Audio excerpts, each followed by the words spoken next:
Hey, welcome to Daily Bravo Drama. In this audio, we will be talking about Angelina Pivarnick losing it over a secret Jersey Shore reboot, Danny Bucco's deceptive editing on The Valley, Hannah Ferrier's shocking return to Below Deck Med, and so much more. We'll cover everything coming up in this audio. Hey, this is Delilah. Hey, this is Fahid. Welcome to Reality TV Audio Podcast, where we break down the latest in reality TV every day. Yeah, and today's deep dive pulls from a pretty huge stack of trending reality TV articles. And, our mission is really to just cut through all the noise out there and get straight to the facts. Exactly. Because we've got a lot of ground to cover today. Oh, we really do. It is a packed board today. Yeah. And I mean, we basically have to start with the most viral news right now. For sure. Because fans are, they're practically holding magnifying glasses up to their screens right now. Like forensic auditors? Literally, it's this full-blown editing scandal over on The Valley. Oh, the Danny Bucco situation? Exactly. So fans actually caught Bravo essentially manipulating footage of Danny. Wow. Yeah, so the network aired a version of the reunion, right? And it made it look like he just straight up lied about drinking at a wedding. Right. But then they uploaded a corrected version to Peacock where he actually told the truth about drinking. Which is so messy. So messy. And then they removed it. Wait, they removed the corrected one? Yes. Removed it and then reposted it again. Oh my gosh. The internet is losing its collective mind over this. I bet. Fans are basically accusing production of trying to defame Danny and Naya just to support Janet Caperna and the other, quote-unquote, witches. Yeah. To me, it feels kind of like, that friend who crops you out of a group photo just to make themselves look better? Oh, yeah, totally. But on a massive broadcast television scale. Right. So I have to ask, do you think this feels like a targeted hit job by the producers? Well, it's hard to label it a definitive hit job without seeing the actual post-production notes. Well, true. But it certainly exposes the mechanics of how these reality TV narratives are constructed. Absolutely. Like when you need a villain or a specific conflict to really drive a reunion forward. Yeah. Editing is the tool you use to sharpen that edge. And the broadcast linear cut on Bravo, that's often locked in early for commercial timing. Okay, that makes sense. Right. While streaming platforms like Peacock, they sometimes receive a totally different file delivery or just a later revision. But wait, just playing devil's advocate for a second here. Sure. Isn't that just straight up fraud to the viewer? Because you can't just splice together a sentence to make a guy look like a liar when the raw footage proves he isn't. Yeah, no, it's bad. You have fans online literally saying things like, the Bucco should leave, hire attorneys, and sue. And that's exactly why this is backfiring so spectacularly. Yeah. Reality TV viewers today, they are incredibly savvy. True. They notice when a live broadcast doesn't match a streaming upload, they compare time codes. They really do. It's one thing for castmates to gang up on someone. I mean, that's the genre. Right. But when the network and production deceptively edit footage to change the actual material facts of an argument, it's a totally different ballgame. it crosses a line. And the backlash really proves that networks just can't slide these manipulative edits past the audience anymore. Right. The viewers are basically acting as quality control at this point. Exactly. But speaking of the network controlling the final reality we see, oh boy, sometimes they don't just tweak a scene to fit a narrative. Yeah. Sometimes they bury it completely in the vault. Oh wow. Yeah. So Crystal Kung Minkoff just went on a podcast. Okay. And she revealed that a massive explosive fight between Gazelle Bryant and Vicki Gunvalson.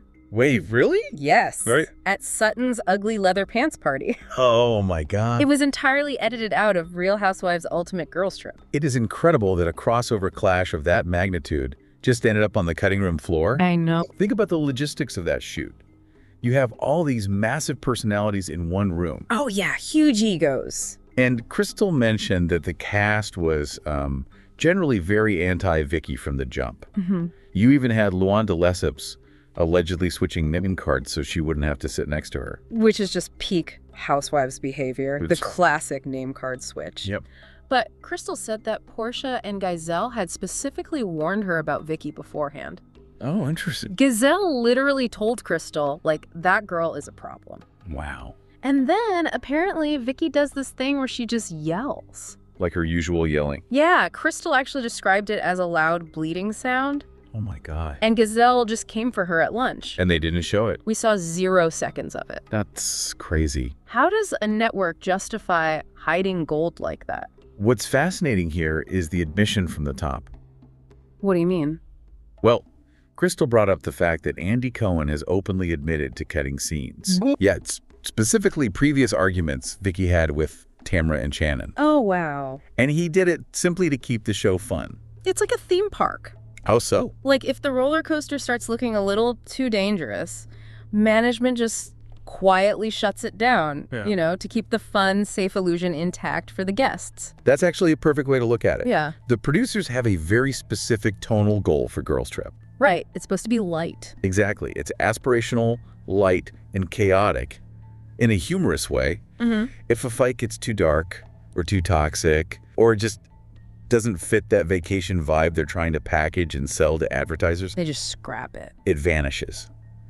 They're protecting the brand of the spin-off over the reality of what actually happened in that room. Okay, let's unpack this. Okay. Because hiding footage to protect a brand is one thing. Yeah. Hiding an entire television show from the people who built the franchise, Oh, this is wild. that takes a special kind of nerve. You're talking about the Jersey Shore situation. I absolutely am. So MTV pulls the plug on Jersey Shore Family Vacation. Right. They put out this whole emotional statement about how it's, you know, the culmination of an era. Which was a big deal. Huge. But then creator Sally Ann is reportedly secretly filming a Netflix reboot right now. Right under their noses. Yes.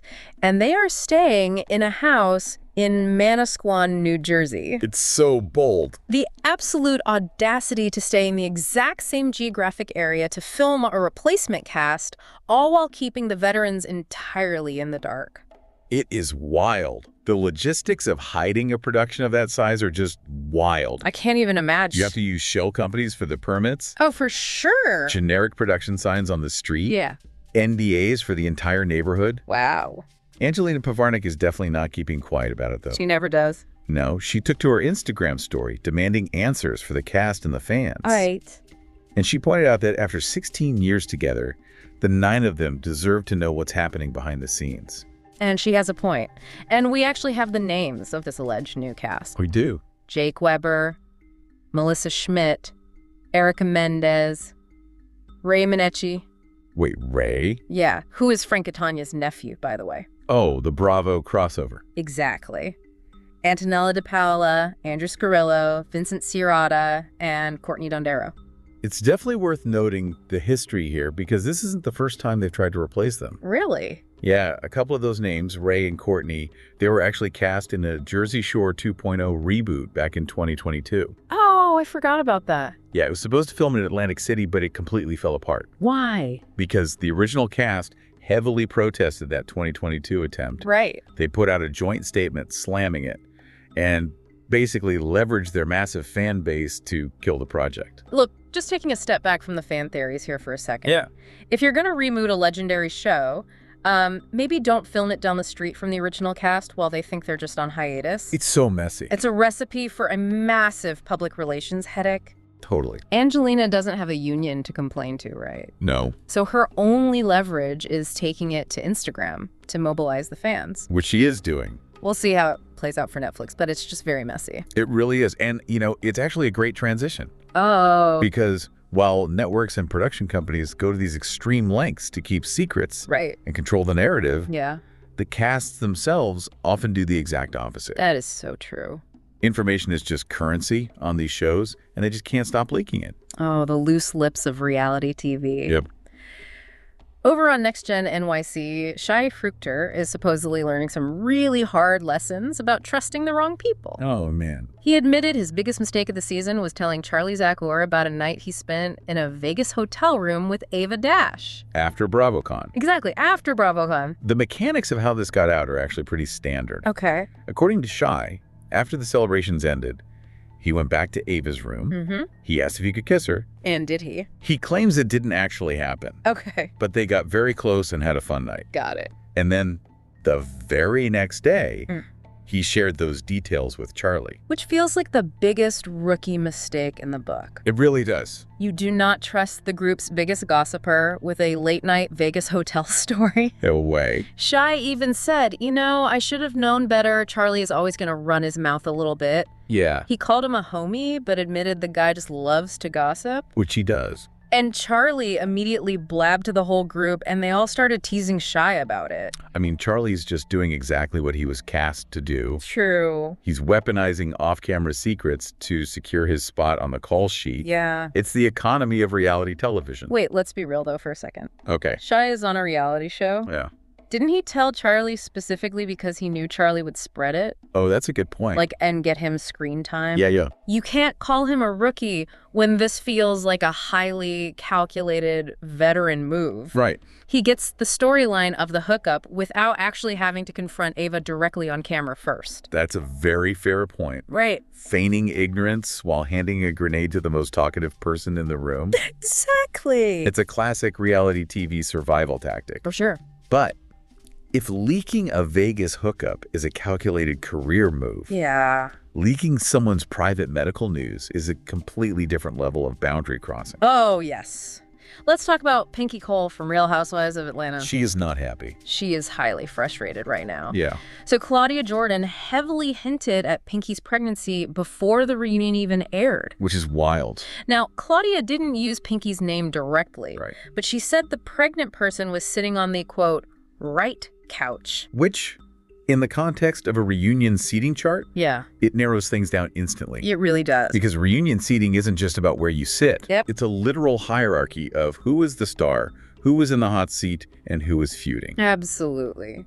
And Pinky pointed out that by the process of elimination, considering who had recent surgeries, Right. or who just got out of a marriage, Yeah. saying the right couch left only her and Scheana. Why couldn't Claudia just keep it broad? I don't know.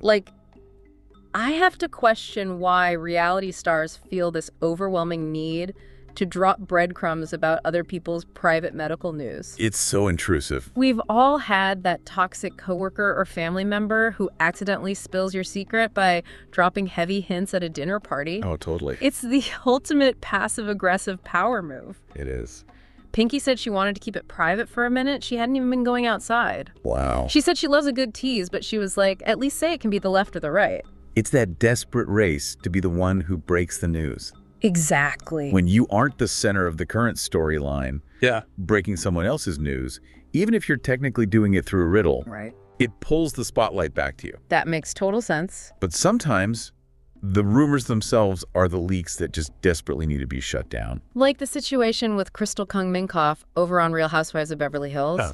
Jeff Lewis just hopped on his podcast and flat out confirmed that Crystal is not returning for season 16, Which is huge. putting those specific rumors to rest immediately. And while shutting down that rumor, the discussion brought up some of Crystal's previous comments about her time on the show. Okay. And it really highlights how the sausage is made. How so?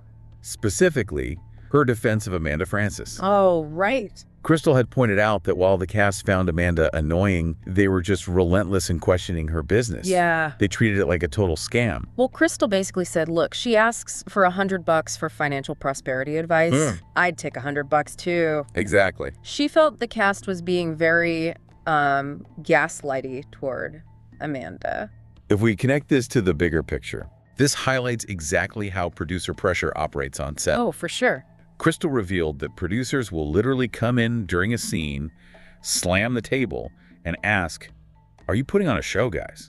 That is so intense. Right. And when that intense pressure hits, casts often panic. Yeah. And they default to attacking the easiest target in the room just to deliver the requested drama and keep their jobs. It's like a district manager walking into a retail store, screaming at the employees to sell more inventory. And suddenly the cashiers are aggressively upselling socks to everyone who walks in. That is exactly what it That is. completely shatters the fourth wall to picture producers demanding a show like that. It really does. Okay, before we move on to all the relationship chaos. We have a lot of it today. We do. I want to pause the news flow for just a second. Okay. A quick, massive shout out to listener Sarah, who DM'd us about all the below deck drama this week. Awesome. We see you, Sarah, and this next bit is definitely for you. And while we're talking about Below Deck, here's a fun fact to just cleanse the palate. Let's hear it. Hannah Ferrier actually hasn't watched a single episode of Below Deck Med in years. Wait, really? Yeah, she's gone on record saying it is the only Bravo show she actively avoids. Which is perfectly fair, given her history there. Oh, for sure. I mean, who wants to watch their old toxic workplace on national television? Nobody. But speaking of toxic environments and chaos, let's dive into some relationship drama. Yes, let's do it. Starting with some pre-wedding fireworks over on 90 Day Fiancé. Ah, Paula Barbosa and Thomas Tintino. Yes! They had a massive blow-up just 24 hours before they were scheduled to walk down the aisle. And it all started over parking. Seriously. Thomas is described as a frugal minimalist, and he literally forced Paula to ride his bike to a romantic pre-wedding dinner. On a bike? Yes. Yeah. Just to save $20 on parking. Oh, man. And she was wearing a dress. Her hair and makeup get completely ruined by the bike ride in the wind. Yeah, and Paula reached an absolute breaking point. I don't blame her. At the restaurant, she told him the ride made her uncomfortable, that she felt like she was losing herself in the relationship. Yeah. And that she just wanted to, quote, be an adult. Right. And Thomas, instead of reading the room, Which he clearly couldn't do. he defended the $20 saved and accused her of not compromising. It's like making someone run a 5K obstacle course right before a romantic anniversary dinner. Exactly. It completely sets the wrong tone. Yeah. Paula ended up calling him a son of a bitch and told him he was so fucking annoying. Wow. She was literally contemplating just flying back to Brazil because it would be easier than dealing with this nonsense. It just highlights the extreme clash in their lifestyles. Absolutely. But more importantly, it shows how financial frugality is often used as a mechanism for control in these relationships. Oh, 100%. I mean, this is the same guy who previously offered Paula exactly one drawer to fit all her belongings when she moved from Brazil. That is insane. The tension and the power imbalance were already there. Yeah. The bike ride was just the match that lit the powder keg. That mirror selfie of a red flag just keeps getting bigger. Truly. But while Paula and Thomas are fighting right before a wedding, Yeah. we have two exes who might actually be finding their way back to each other. Oh, okay. Over in the Love Island All-Stars universe, Zach Woodworth and Millie Court are sparking massive reunion rumors. Okay, so they originally split in May, right? Yeah. Citing the undeniable difficulties of long distance between the U.S. and the U.K. Which is tough. But recently, Zach dropped an Instagram photo dump. Mm-hmm. And sitting right there, casually on the 10th, slide, Slide 10. is a mirror selfie of him, Millie, and Chloe Burrows. That is the ultimate PR soft launch. Right. You bury it on slide 10 to act like it's no big deal, but you know exactly what you're doing. Oh, they know. It's controlling the post-breakup narrative. Yeah. They get to test the waters of public opinion without putting out an official statement. I mean, people can just be friendly exes taking a mirror selfie, but they know the fans are going to eat it up. It's a very modern way of managing your own press. It really is. But moving from amicable exes to, well, people who have completely lost control of their PR war, Oh, boy. let's look at the McBee dynasty. Okay. Stephen McBee Jr. is in a very public, very messy battle with his ex-girlfriend, Allie Eklund. And they are fighting over farm animals. Yes. Specifically, mini Highland cows. So weird. Allie suggested in social media comments that Stephen picked up these cows for her dad, who allegedly paid for them. Right. But Stephen fired back hard. He claims to have literal receipts Ooh. and publicly accused Allie of a 3-month online smear campaign against him. Wow. He stated he didn't want to degrade her, acknowledging her family treated him well, but he insisted the, quote, continual lies needed to stop. Okay, I have to ask. Yeah, Why mini Highland cows? I know. It's just so incredibly specific. It is specific, but it's very revealing about human psychology during a split. How so? Petty disputes over tangible assets, whether it's cows, an antique table, or a shared dog. Right. They almost always mask the deeper resentment left over from a highly publicized reality TV breakup. That makes total sense. It's rarely just about the cows. It's about control, getting the last word, and fighting for the good edit in the court of public opinion after the camera stopped rolling. Exactly. It's a proxy war. Yes, exactly. And from a messy farm proxy war, we are heading straight into a toxic boatman's. Let's go. We are going back to Below Deck Med. Okay. Kat Johnston is not holding back her opinions about Jen Lilly and Cooper Dawson. Oh, The dynamic here is classic forced proximity. Oh, yeah. Kat and Cooper had agreed to end things publicly, but were continuing to date in secret. Which never works. Naturally, because they live on a boat, that plan fell apart instantly. Right. Now Cooper appears single to the rest of the crew, and Jen is blatantly flirting with him right in front of Kat. Which is so messy. Kat went on Watch What Happens Live and called Jen's behavior pathetic. But she also held Cooper fully accountable, saying he should have stopped it immediately. Good for her. She admitted she felt a bit gaslit by Cooper, who claimed they were just friends. Typical. Right. Kat drew a very firm line in the sand, explicitly stating she refuses to be someone's pretty little secret again. She also didn't hold back on her professional opinions while she had the floor. Oh, right. Stating that Joe Bradley is a much better bosun than Max Salvador. Yeah. She praised Joe's leadership and hustle, and bluntly said Max is a little off the rocker and deeply struggles to delegate tasks to a team. So what does this all mean? Well, Like, why do these boatmances always seem to follow this exact predictable pattern? it really is a pattern. It's always a secret hookup, followed by massive miscommunication, followed by very public disrespect right in the middle of the crew mess. It's the pressure cooker environment. Yeah. You're working exhausting physical hours in a confined space where you can't escape your coworkers. Secrecy feels like a psychological way to maintain a tiny sliver of privacy in a job that strips you of it. That makes a lot of sense. But in reality, hiding the relationship just creates a massive vacuum for misunderstandings, jealousy, and eventually public meltdowns to thrive. It really does. But speaking of below deck, Yeah, sometimes time and distance actually do heal old wounds out on the water. really. Hannah Ferrier is making a completely shocking return to Below Deck Med. That is a genuinely huge moment for the franchise. It's massive. She's appearing alongside Anastasia Surmava for Isha Scott's bachelorette party in Croatia. And the most surprising part isn't just that she's back on the screen. What is it? It's that she is back in the direct orbit of Captain Sandy Yawn, Oh, wow. the very person who dramatically fired her back in Season 5. Well, Hannah actually revealed the mechanics of how this happened. Okay, tell me. Sandy reached out to her, and they sat down for a few hours to have a really honest off-camera chat before filming. Oh, that's good. Yeah. Hannah described the conversation as cathartic and healing, That's sweet. noting that she's in a much calmer place in her life now, especially after having her daughter and stepping away from the yachting industry. It's a bit like returning to your high school reunion after you've become incredibly successful. Exactly. Like the principal who suspended you is still standing right there in the gym, but they have absolutely no power over you anymore because you've completely outgrown the building.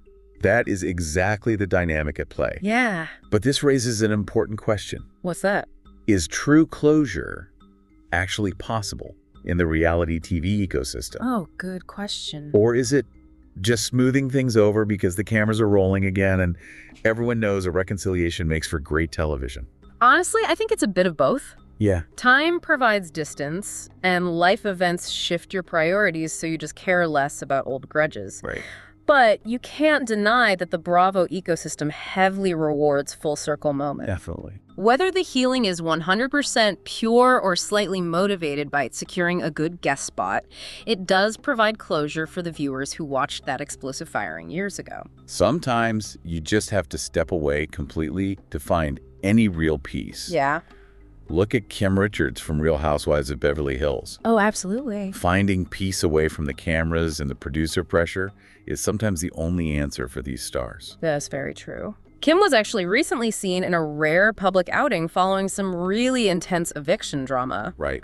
Back in March, a court entered a default judgment requiring her to surrender a property. Which is awful. And by the time the LA County Sheriff tried to serve it in June, she had already quietly moved out. Yeah, her sister, Kyle Richards, gave an update during the reunion, Okay. noting that the family had staged interventions and urged Kim to get help. That's good to hear. Kyle shared that Kim is now living in Florida and is doing much better away from the spotlight. It's just a sobering reminder that real life, with real legal and familial consequences, is happening directly behind all the manufactured table-slapping drama we consume. It really is. Yeah.